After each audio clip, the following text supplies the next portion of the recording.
To trust your entire business to OpenAI or to Anthropic, I think is foolish. And I think that most businesses know that too.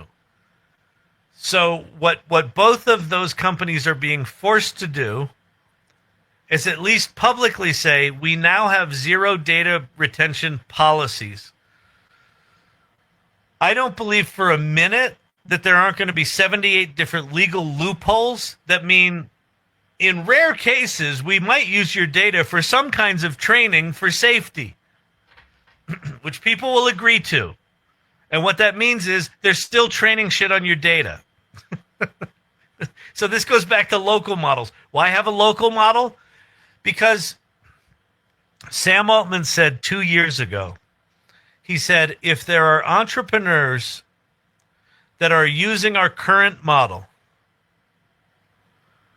to build a business model and build a business, and they assume that the next version of our model isn't going to compete with them, they're foolish. What he was basically saying was entrepreneurs are going to have to keep moving up to the latest model. Why is that?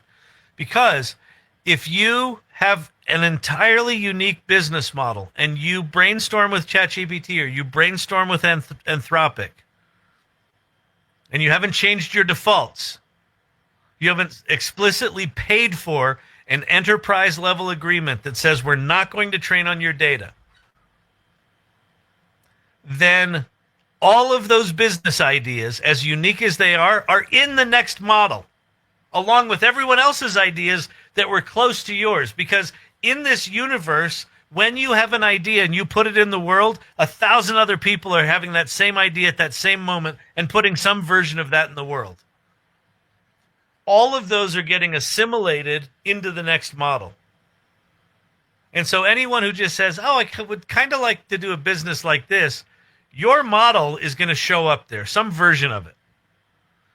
And then if they're decent with an agent, they'll just say, hey, agent, go make me that business. And now all of a sudden, your bespoke handcrafted business is going to be competing with 1,000 different agentic versions of it that work 24/7 and come kick your ass. So I don't trust anything with AI. Like, I don't assume that anything I can create will not be instantly copied, which comes back to my repetitive, nonstop assertion that the only thing that's going to matter in the future is trusting another human being, that I'm not using this piece of software because this software is better than the other software. I'm using this piece of software because Mel told me why she created this software, and I trust Mel, and I'm going to go use this software or this solution because Mel created it, and I trust her. Like, I think that's what this all comes down to over time. But I wouldn't trust anything I put in AI right now unless you're doing it locally. It's like Terms and Conditions documentary. There's always fine print. Yes, the data retention issue is a